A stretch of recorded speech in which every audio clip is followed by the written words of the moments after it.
Hello friends, आज मैं आपको एसिड एंड बेसिस बता रही हूँ। दोनों का डिफरेंस बताऊंगी। पहले थोड़ा सा कॉन्सेप्ट जान लो क्या है। तो दो टाइप के जो कंपाउंड मिलते हैं, ठीक है।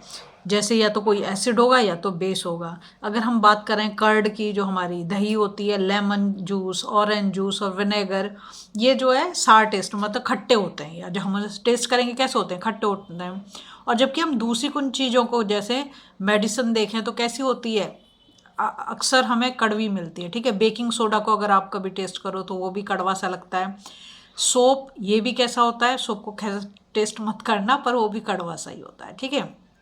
तो जो एसिड होते हैं वो टेस्ट में कैसे होते हैं, खट्टे होते हैं। और जो बेस होते हैं वो कैसे होते हैं, कड़वे होते हैं, ठीक है। The substance that taste sour are acidic in nature, and which means they contain compound called the acids.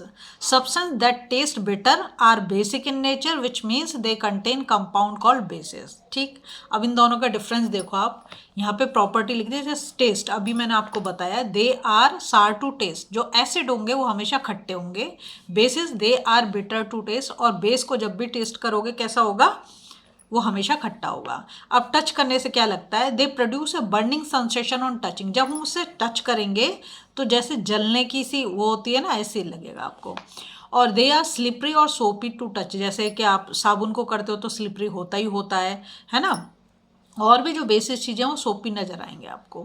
फिर आया कॉरोसिवनेस, जलन जिसको बोलते हैं। They are usually corrosive in nature. जो एसिड्स होते हैं वो ज़्यादातर क्या होंगे, कॉरोसिव होंगे। Which means they can damage the substance they come in contact with. इसलिए आपने देखा होगा कि जो हम अचार डालते हैं, अचार को कभी भी किसी मेटल के कंटेनर में नहीं रखते, या तो हम उसे प्लास्टिक में रखते हैं या तो ज़्यादातर हम उसे ग्लास के उसमें रखते हैं, क्योंकि उसके साथ वो रिएक्ट नहीं करता, इसलिए उसे ग्लास में रखा जाता है अचार वगैरह को, ठीक है।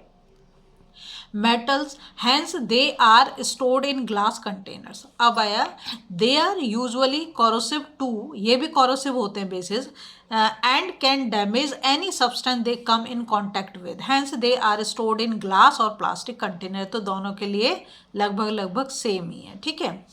अब आया सॉल्युबिलिटी इन वाटर। तो acids are soluble in water, पानी में घुल जाएंगे एसिड जो होते हैं। बेसिस में और may not be soluble in water. मैं तुम्हें कुछ एग्जांपल देती हूँ तो तुम्हें बहुत सारी चीज़ें क्लियर हो जाएंगी। जैसे ही मैंने कुछ एग्जांपल लिए हैं एसिड के, ठीक है। तो देखो विनेगर, तुम जितने भी चाइनीज़ खाना खाते हो ना, जितना भी चाइनीज़ खाना, चाहे चाउमीन खा रहे हो या मंचूरियन खा रहे हो, सब के अंदर एसिटिक एसिड होता है। Use for cooking and cleaning, cleaning के लिए भी तुम देखते हो लेडीज़ वीडियो डालती रहती हैं, सफाई करने के लिए उसमें एसिटिक एसिड डाल देंगे, ठीक है। अब आए सिट्रिक एसिड, तो ऑरेंज और लेमन के अंदर पाया जाता है, और भी जैसे आंवला वगैरह है, अमरूद है, उसके अंदर भी होता है। Consumed as a beverages and in cooking, beverage कहते हैं जो ड्रिंक करने की चीज़ होती है, ठीक है। जैसे तुम्हारे ये आती है ना सॉफ्ट ड्रिंक वगैरह, उसमें। लैक्टिक एसिड कर्ड में पाया जाता है। Consumed as a food item और इन कुकिंग, तो सारे के सारे कॉरोसिव नहीं होते, कुछ होते हैं, लेकिन कुछ को तो हम अपने खाने में भी यूज़ करते हैं जो नेचुरली हमें मिलते हैं। जैसे ऑक्जेलिक एसिड, वो स्पिनच में, पालक में तुम्हारे में पाया जाता है, consumed as a food item. Ascorbic acid, देखो एस्कॉर्बिक एसिड को हम विटामिन सी भी बोलते हैं, आंवला में पाया जाता है, consume as a food item. फिर आया टार्ट्रिक एसिड, टैमरिंड, इमली जो होती है, ग्रेप्स तुम्हारा, एंड अनराइप मैंगो जो कच्चा आम होता है उसमें, consume as a food item. ये हमने बात करी एसिड की, कहाँ पे पाए जाते हैं, क्या क्या यूज़, बहुत पूछा जाता है क्वेश्चन, बहुत इंपॉर्टेंट है। अब हम बात कर लेते हैं बेस की। यहाँ पर नेम ऑफ द बेस है, कहाँ पे पाया जाएगा और क्या यूज़ है। कैल्शियम हाइड्रोक्साइड, ठीक है। लाइम वाटर जिसको हम बोलते हैं, लाइम वाटर के नाम से आता है, कई बार फॉर्मूला लिखने को कहेगा। Use in plaster and cement, in building और इन सीवेज ट्रीटमेंट, ठीक है। This is not related to lemon juice. लोग अक्सर कंफ्यूज कर जाते हैं कि लेमन जूस और लाइम जूस एक है, नहीं, दोनों अलग हैं। और lime juice that we drink in summer, ठीक है। अब आया अमोनियम हाइड्रोक्साइड, विंडो क्लीनर है वो, एक्वा अमोनिया बोलते हैं उसे, यूज फॉर क्लीनिंग विंडोज। फिर आया सोडियम हाइड्रोक्साइड, जिस या पोटेशियम हाइड्रो, दोनों में से कोई भी हो सकता है। सोप में जो या तो सोडियम हाइड्रोक्साइड या तो पोटेशियम हाइड्रोक्साइड, ठीक है। यूज फॉर बेदिंग और क्लीनिंग। फिर आता नंबर 4 पे magnesium hydroxide, milk of magnesia, जब किसी को इंडाइजेशन होता है तब यूज करते हैं, use as an antacid, a medicine to treat acidity, ठीक है।